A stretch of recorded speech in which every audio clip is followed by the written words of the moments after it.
Chowmein खाइसकेर मोमो खाँदैछु।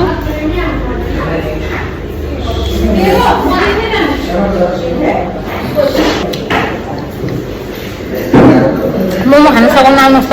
म त खाँदैन मम्मीजी गम कि गम खाना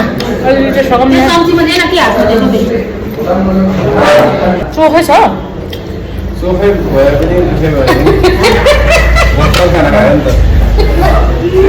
मम्मीजी एउटा प्लिज मम्मीजी पुरा धेर भएछ। ओ माई गड हामी यहाँ खाजा खाएर सक्यौँ।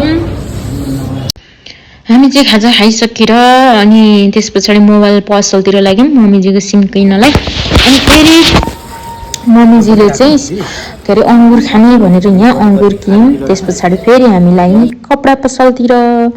थोरै कपडा किन्नु थियो। खासमा चाहिँ हामी मम्मीजीलाई फिल्म हेराउनुको लागि मैले चाहिँ लिएको थिएँ फिल्म हेर्ने भनेर। अब इन्ट्रेस्टै गर्नु भएन। त्यस पछाडि चाहिँ हामी हल्का किनमेल गरेर घर फर्क्यौँ। म चाहिँ गाडीमा यसरी भिडियो बनाउँदै जाँदैछौँ अनि पानी पर्ला जस्तो भइरहेको थियो। हामी घर फर्क्यौँ।